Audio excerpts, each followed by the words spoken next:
Okay, so in this video, we want to look at an application of the derivative and the tangent line, and that application is called linear approximation. So you'll see that what we'll do is we'll take numbers that are not easily approximated, and we will find a pretty good approximation with the idea of the tangent line. So every time we'll have a number to estimate, we'll use, instead of the exact function, the tangent line, and this will provide us with an approximation. But we'll have to find the tangent line over and over again. And so, if you remember, to find the equation of the tangent line to a function at a given point, you first find the derivative at that point, which will give you the slope of the tangent line. Then you solve for the value of b, the y-intercept. What we want to do now is avoid solving for b every time. We want to find a formula for the equation of the tangent line to any function at any given value of x. And then finding the tangent line in each problem will be much faster. There'll be no more solving for b. We'll say here's the equation of the tangent line for any function at any point, and then we'll go from there. And this will make the calculations much quicker, and also the way we'll write the equation of the tangent line will also make the calculations also easier. And then we'll look at how we can use this idea in approximating real numbers that are not easily estimated. So imagine that you have an arbitrary function of x.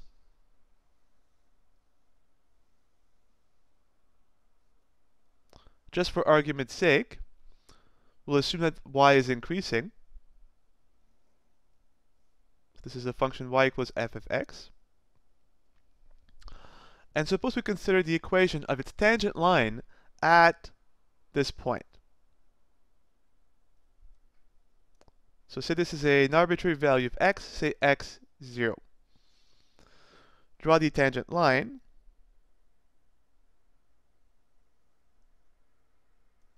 And now we want the equation of the tangent line to the curve y equals f of x at the point x0.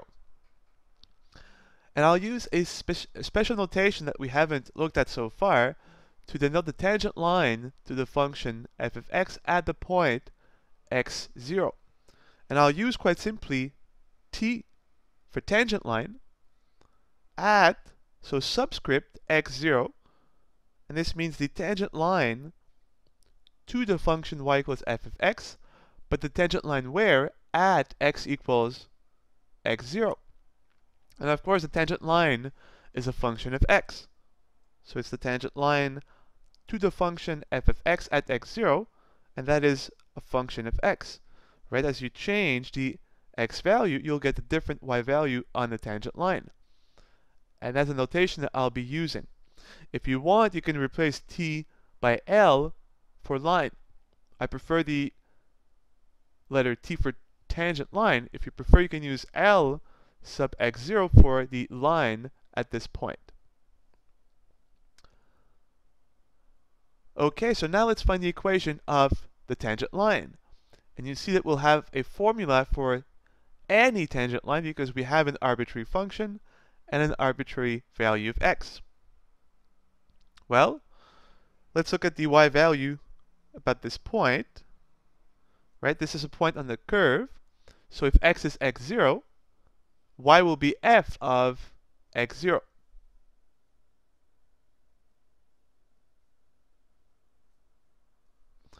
And now let's find the equation of the tangent line. So we know that the tangent line to the function at x0 is a function of x, and it's just a line. So it will be equal to the slope mx plus b. Well, m is the slope, so m is just the derivative of the function, right? By definition, the derivative of the function is the slope of the tangent line, and it will be the slope specifically at x0,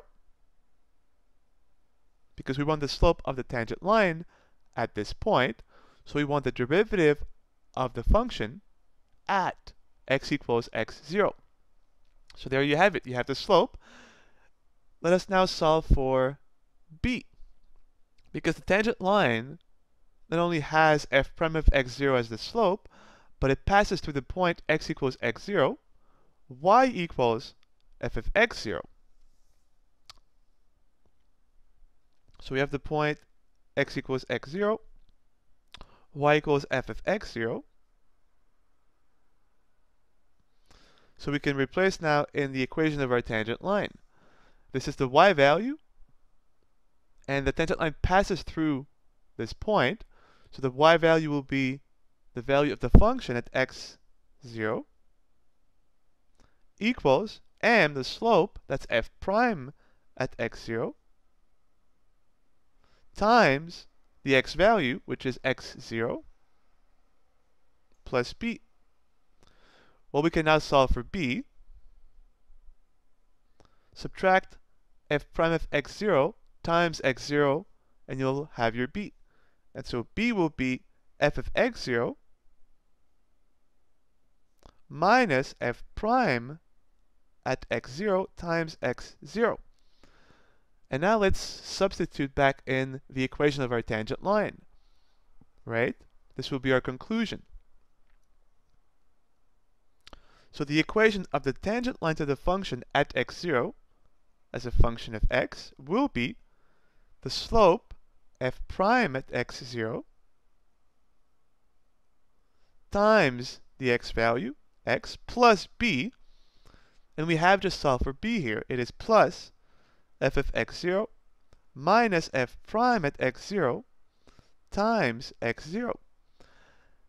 And let's clean this up a little bit. If you notice, two terms are multiplied by f prime of x0. So we can put these two together and factor the f prime of x0.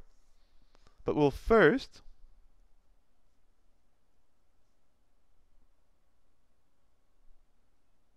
write down this term. So it's the value of the function at x0 plus, if you factor now from these two terms the f prime, you get f prime, the derivative at x0, and now times. If you factor f prime of x0 from this one, you're left with an x. And if you factor f prime from this one, you're left with a negative x0. And this is the form that we'll choose. You see the tangent line to the function at the point x equals x naught as a function of x is equal to the value of the function at x0 plus the derivative of the function at x0 times x minus x0.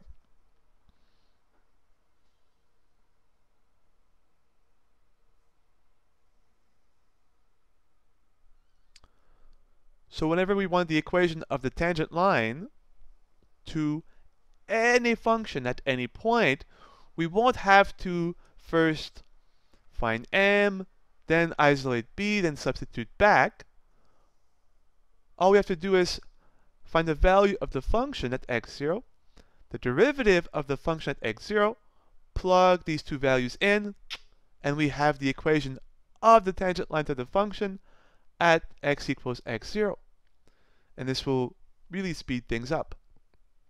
And as we will see, the way this form of the tangent line, because of this term, will make our calculations much simpler. And you'll see this when we go through examples. And now, what's the point of doing this? Well, this was just to simplify our life in the calculations. But ultimately, the idea is the following.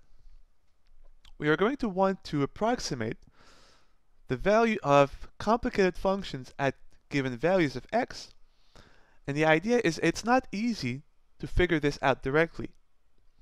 But we will instead find the value on the tangent line, because this is the equation of a line, and this will be quite easy to compute. And the idea is, well, will we get a good approximation? Well, if you look around the point x0, at x0, the value of the tangent line is equal to the value of the function. And now look around x0. You see, suppose you take a value of x a little off of x0, say here, Then look at the y value of the function and the y value on the tangent line. You see? This is the y value on the function. This is the y value on the tangent line. And so as long as you take values of x that are close to the point of tangency, x0, then the y value on the tangent line will be really close to the y value on the function. And so the tangent line gives you a good approximation to the function. Of course, as you move further away from the point of tangency, you'll see that the values on the tangent line are a little further away from the values on the function, the exact values. And so as you move further and further away from the point of tangency, your approximation won't be as good. So you can't expect a good approximation to the function if you're far away from the point of tangency. Anything could happen. You could have a close approximation, that would be just dumb luck, but in general you'll have a rather poor approximation. But as long as you stay around x0, the y values on the function, the exact y values, are really close to the y values on the tangent line, and so this will give you an approximation to the exact y value. And this is the idea of linear approximation. Around the point of tangency, you can approximate the exact value of the function with the value of the tangent line. And why linear? Because the tangent line is a line. And that's the idea. And now let's look at examples of this.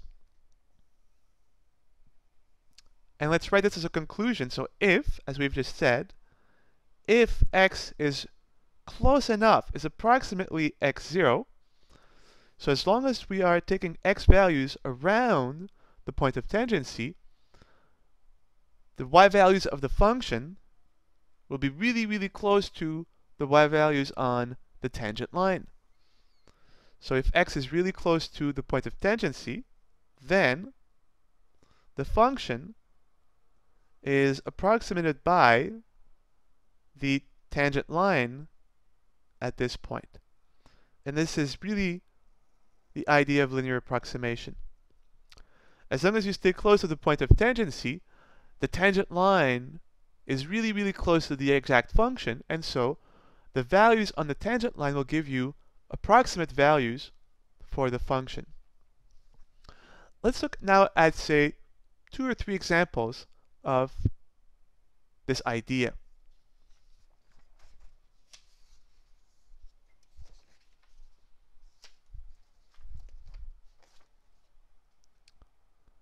Before we do, let's just rewrite what we had. The equation of the tangent line at a given point x0 is equal to the function at this point plus the derivative of the function at this point times x minus x0. And we have just said if x is close enough to the point of tangency, the function will be really close to the tangent line. And it's again obvious from the picture, right? If you stay close to this point, the tangent line is really close to the exact function f of x. And now here's our question. And this really is what linear approximation is. So here's the question. Or I guess the problem. We want to estimate, approximate, synonyms, the following numbers now by hand, not with a calculator.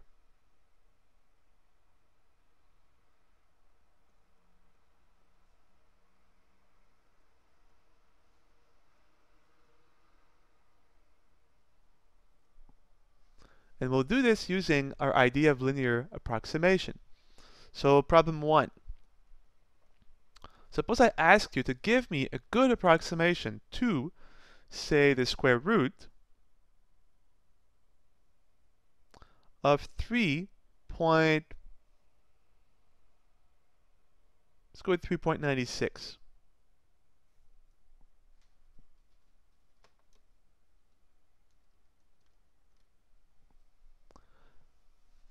And that's our question. We want to estimate this number by hand. Well, let's first look at what the calculator gives us. And then we'll use the idea of linear approximation.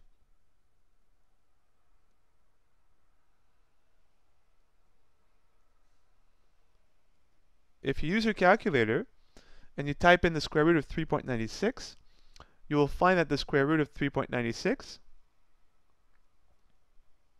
is approximately 1 point, and I'll write here all the digits, 989974,874.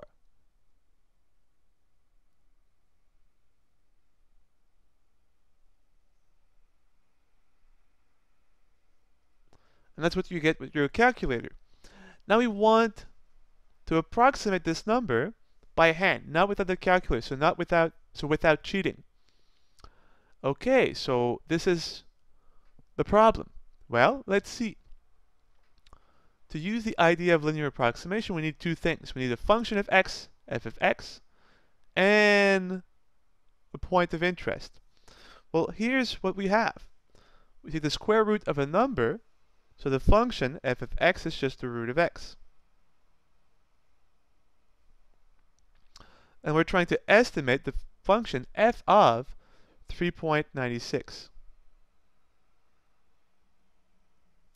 That's what we want to estimate. So what is this equal to? Here we have an approximation from the calculator, so we cheated. Now we want an approximation obtained by hand. Well, let's see. Instead of using the function exactly, we'll use the tangent line. But we need a value of x, x0, where we can easily compute the function at this point, because the whole point is doing this by hand. So if we're going to use a tangent line and find these values by hand, it has to be easy to find f of x0 and f prime of x0. But our value of x0 must also be close to the value of interest, which is 3.96. So is there a value of x close to 3.96 where it's easy to find the square root of this number? And the answer is pretty obvious. It's 4. Because the root of 4 is just 2. And 4 is pretty close to 3.96. And now we can find the equation of the tangent line to the function root of x at 4. And we can now find this quite easily, right? So we have f of x, root of x. We need f prime of x. Well, f prime of x, the derivative of root of x, if you remember, is just 1 over 2 root of x from the power rule. If you replace root of x by x to the 1/2, and now all we need is the function at x0, the derivative at x0. Let's find both of these.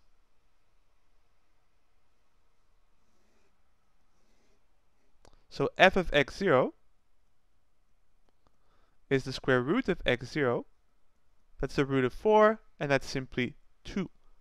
Done. F prime at x0 is 1 over 2 root of x0. Well, x0 is 4. So we get 1 over 2 root of 4. Root of 4 is 2. 1 over 2 times 2. And that's just 1/4. So now we can write the equation of the tangent line to the function root of x at the point x0 equals 4. So the tangent line at 4 equals, well, f of x0, that's just 2, plus the derivative at x0, that's a quarter. And now times x minus x0. So x minus 4. And so now we have the tangent line, and now we are good to go. We can use the fact that as long as x is close enough to x0, and here our x is 3.96, that's pretty close to 4, the value of the function will be really close to the value on the tangent line. And now we have what we want.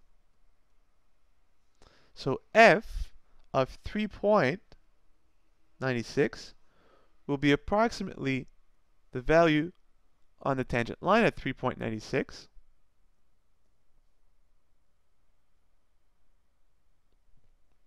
And now we can just replace x in here by 3.96.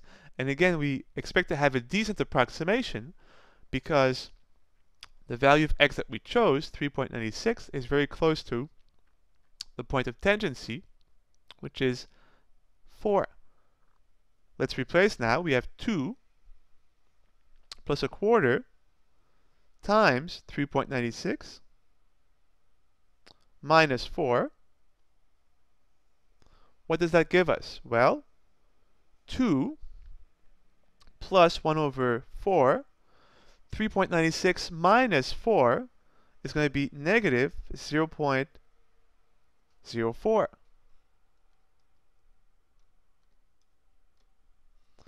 And now if you think of it, well, this is 2 minus a quarter times, well, as a fraction, or you actually could just divide across, but this is 4 over 100.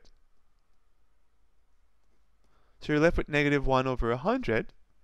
So you get 2 minus 1 over 100. That's pretty easy to calculate. 1 over 100 is 0.01, and 2 minus 0.01 is giving you 1.99.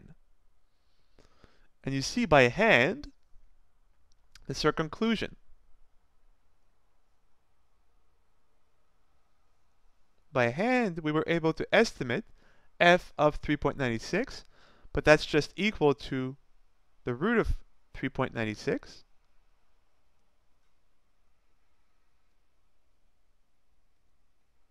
And by hand, we get approximately 1.99. All of this was done easily by hand. Let's look now at the calculator, what it gave us.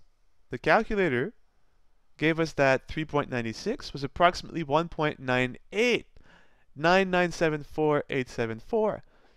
So you see it's pretty darn close to 1.98. It's 1.99 was our approximation. And the value was approximately, with the calculator, 1.9899. So it's almost 1.99. So we get a pretty good approximation by hand to the square root of 3.96. And you see that it wasn't much work doing it by hand.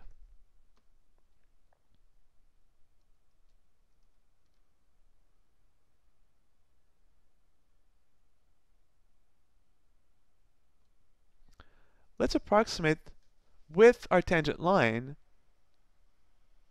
the square root of x at another value.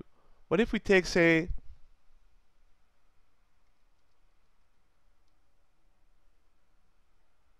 the root of 3.98 instead of 96?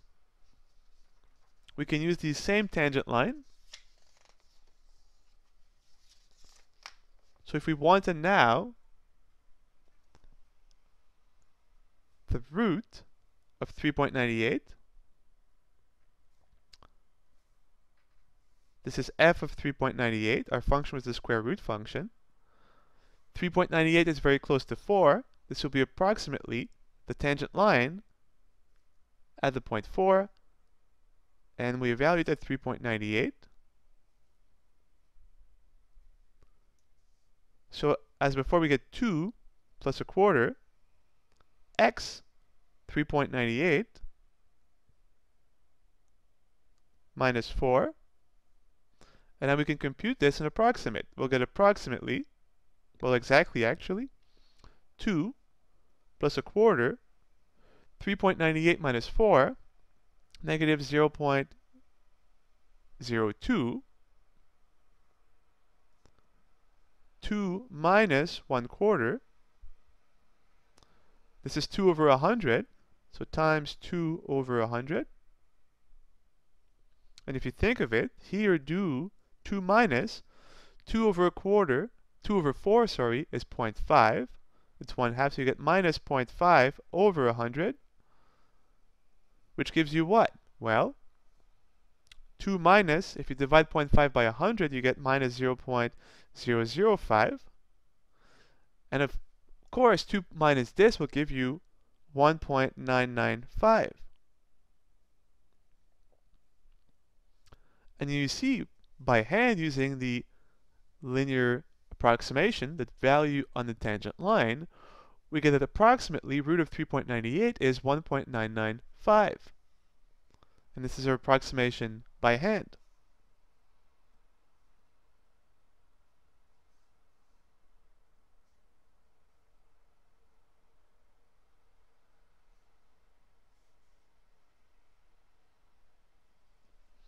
Let's look now at what the calculator gives us.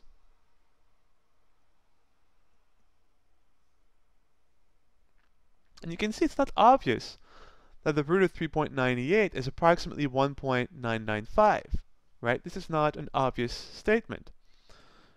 Let's check now with the calculator if this is a good or a bad approximation. If you take your calculator and press the root of 3.98, you'll find a value of 1.994993734. And you can see that it's really close to 1.995. It's 1.99499. So this is basically a 5. And once again, we get a really good approximation, because the point of tangency was 4, and we took a value of x really close to the point of the tangency. And that's the idea of linear approximation.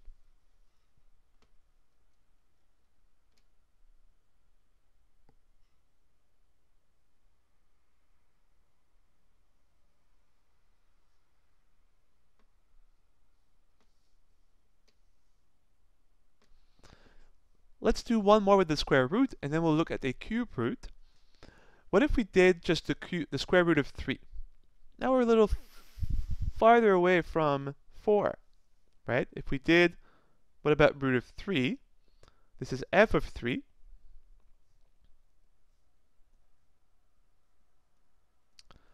And that's approximately replacing the function by its tangent line. But you see now 3 is not as close to 4 as 3.98 was to 4. So we expect here to get a slightly poorer approximation. This was once again 2 plus 1/4, the x value 3, minus x04. So we'll get 2. 3 minus 4 is just 1, so minus 1/4. Well, 2 minus 1/4, 2 minus 0.25, gives you 1.75. So this is by hand.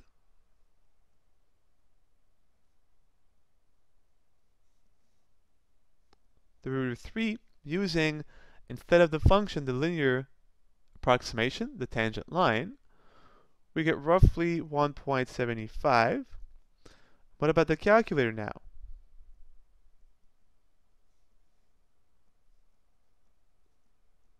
If you press root of 3, you get now 1.7320508008. So you see, not as good as the previous approximation. 1.995, 1.99499, so it was really close. Here, we're off in the second decimal place. You see, the root of 3 is approximately 1.7320500808, and by hand, we get roughly 1.75. And we knew that this approximation wouldn't be as good as the previous one, because 3 is further away from 4 than 3.98. Let's do one more example, now with a cube root instead of a square root.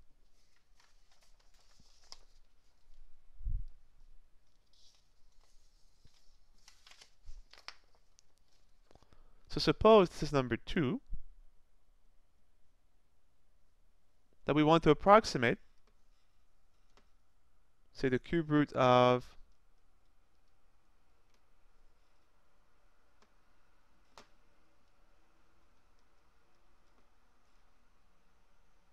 8.07. The question is the same. We want to estimate this number by hand. So the cube root of 8.07. Well, again, we need two things. We need a function and a point of tangency. Well, what's the function here? We take the cube root of a number. So the function f of x is simply the cube root of x. And if you prefer, this is x to the power of 1/3. And now we need a point of tangency, x0, where we can easily evaluate the function at this point, but this point should also be very close to the x value of interest. Well, 8.07 is close to 8, and the cube root of 8 is simply 2, because 2 cubed is 8. 2 times 2, 4, times 2, 8. And so we take x0 to be, not 2, 8, because that's really close to 8.07. And now we can find the equation of the tangent line. We'll need, of course, the derivative of the function. If you differentiate f by the power rule, you get 1/3 x to the 1/3 minus 1, negative 2/3. That's your derivative. Now remember that the equation of the tangent line at x0 is simply the function at x0 plus the derivative of the function at x0 times x minus x0. Well, we have everything we need, so we have f and we have f prime. So it's f of x0. That's the cube root of 8. And as we've said, that's just 2. So we get 2 plus the derivative. But the derivative at 8, well, f prime at x0, f prime of 8, is equal to 1/3, 8 to the negative 2/3. And if you want to evaluate this by hand, we'll do this. Split the exponents as do 1/3. 8 to the 1/3, 2 to the negative 2. Let me write this here slightly bigger. No, that's fine. If you take 8 to the 1/3, then exponentiate to the negative 2 power. If you double exponentiate, you multiply the exponents. So this would be 8 to the 1/3 times negative 2, negative 2/3. But 8 to the 1/3, that's just 2. So you get 1/3, 2 to the negative 2. But that's 1 over 2 squared. That's 1 over 4. 1 over 3 times 1 over 4 is 1 over 12. And so you have the derivative of the function at x0, which is 8. It's just 1 over 12, times x minus x0, x minus 8. And so you have the equation of the tangent line at x0 equals 8. It is quite simply 2 plus 1 over 12 of x minus 8. And now we can replace the function by the tangent line and obtain our approximation, right? The cube root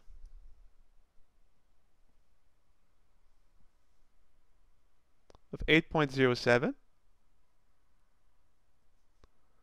is exactly f of 8.07, because the function f was the cube root function. And now again, we simply replace the exact function by the tangent line at the point 8. at the same x value, 8.07. But of course, we know that the tangent line will not give you the exact value, but an approximation. And we expect a good approximation because you see the value of x at which we're evaluating is close enough to the point of tangency, which is 8. So we expect a pretty good approximation. And now we just replace in the equation of the tangent line the x value by 8.07. Let's see what we get from this. 2 plus 1 over 12, 8.07 minus 8. And let's compute this by hand now. We get 2 plus 1 over 12. 8.07 minus 8 gives you 0.07. And now we want in the end to give a decimal approximation to the cube root of 8.07. So we have to figure out the decimal expansion of this number. Well, let's see. This gives us 2 plus 0.07. That's 7 over 100. So you have 1 over 12 times 7 over 100. And if you want, as a fraction, you get 2 plus 7 over 12 times 100 is 1200. 1200. And again, if you want a rational approximation, 2 times 1200 is 2400.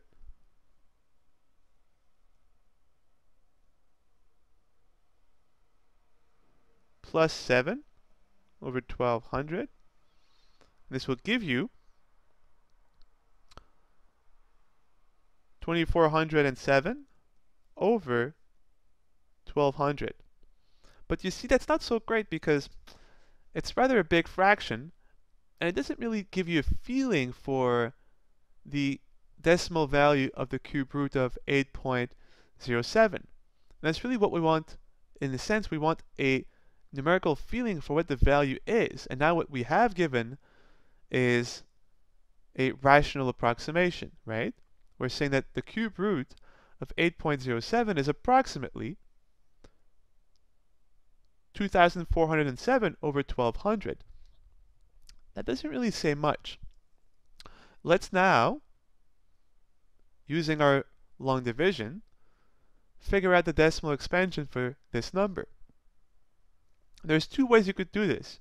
You could either divide this through, or you could do 2 plus and divide this, and then add 2 to it. Same thing.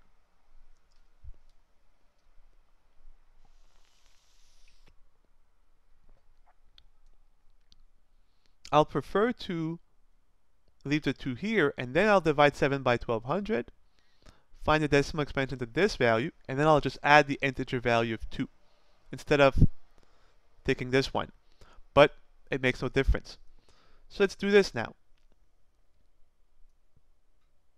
And you see, this also shows you that in the previous examples with the square root, we didn't have to do long division because we essentially just got lucky.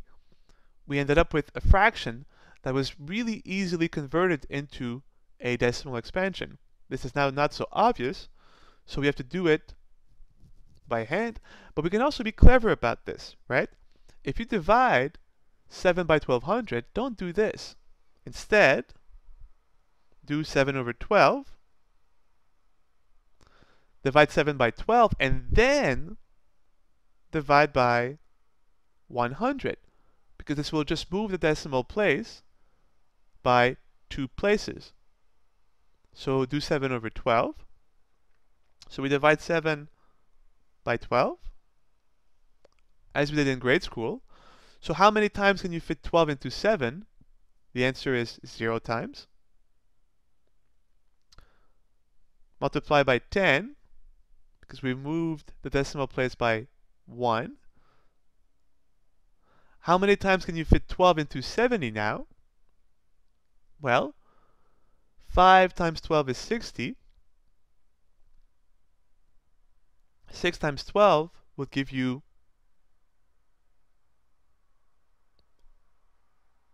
72, so that'd be too big.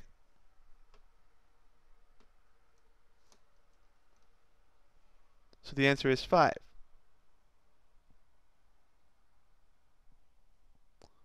So 5 times 12 is 60. We subtract. 70 minus 60 is 10. We move to the second decimal place, so we have to multiply by 10. We get 100. And now we ask the same question. What times 12 gives you the closest to 100? Of course, smaller than 100. Well, 8 times 10 is 80. 8 times 2 is 16. 80 plus 16 is 96. That's the closest you can get to 100. So 8. 8 times 12, 96. We subtract, and we get 4. We are now to the third decimal place, multiply by 10 again. What times 12 will give you closer to 40? Of course, always smaller. Well, 3 times 12 is 36. 4 times 12 is 48. That's too big. So it's 3 times 12. 3 times 12 is 36. And now we notice something interesting. Because 40 minus 36 is 4 again, times 10 is 40. And now we're going to loop. We had 40, the number was 3.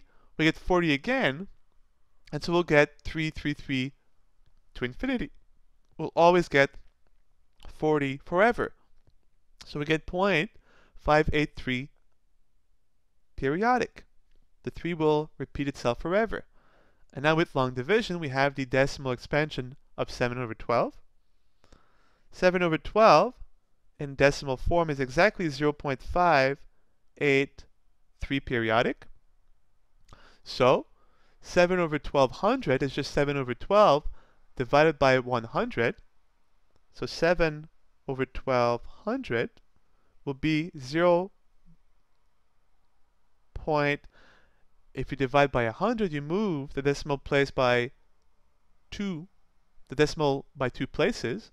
So you'll get 0.0058, whoops, 0.00583 periodic. That's 7 over 1200. And finally, we had 2 plus that number. And so 2 plus 7 over 1200 in decimals is 2.00583 periodic.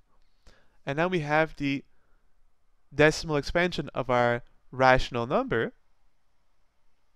And this is more intuitive. When you look at an approximation, 2407 over 1200, you say it's about 2, but what about being more accurate, getting more of a feeling for it? If you carry out the long division, you get roughly 2.00583 periodic. And now let's look at what the calculator would give us. You see by hand we have an approximation for the cube root of 8.07, and that is approximately this number, which we found in decimal to be this. So by hand,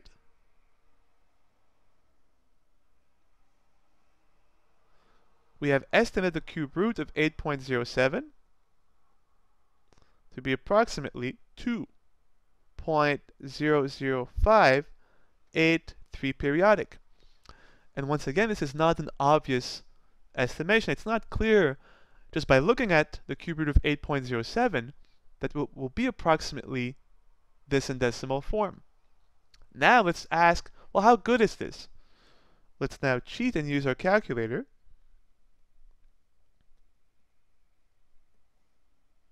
And type in the cube root of 8.07. And if you do so, you'll find approximately 2.005816402. So you see it's not bad. we are accurate to the first, second, third, fourth decimal place. This is accurate, and the fifth decimal place is not accurate, but the great thing is we obtain this approximation by hand, completely by hand, right? Nowhere in our solution did we arrive to this answer using a calculator. We found the equation of the tangent line completely by hand. We replaced x by 8.07, and everything else was done completely by hand. And we have a pretty darn good approximation. But again, because the value that we looked at, the cube root of 8.07, was close enough to our point x0, which was 8. And so we knew we would get, or at least we hoped we would get a decent enough approximation by hand, and indeed we did. There's only one question left over here, is, well, how does the calculator do it? Right? Here, using the linear approximation, the value on the tangent line, to the cube root function at 8, we found that the cube root of 8.07 was approximately 2.00583 periodic. Whereas, and these are all accurate digits, the cube root of 8.07 is approximately 2.005816402. The question is, how does the calculator do it? And this is something you will see next semester when you take integral calculus. What the calculator does is it uses higher derivatives. You see, to get this approximation, we used a linear approximation. We only used the first derivative. What the calculator does is it uses higher derivatives. So it differentiates the derivative, and you get the second derivative, then the third derivative. If you differentiate one more time, and if you keep differentiating the derivative, you can get the first, second, third, fourth, and so on derivatives. And these will allow you to get better and better approximations to these kinds of numbers. And this is the topic of Maclaurin series or Taylor series. But you will see this in the winter semester in integral calculus. But keep this in mind, for now we're only using the first derivative to get these linear approximations. They're good, but they're not that good. And you can do better if you use higher derivatives. So if you differentiate the function not just the one time, but maybe 2 times, or 3 times, or 4 times, and so on. And the more higher derivatives you use, the better your approximations will get. But that's for later.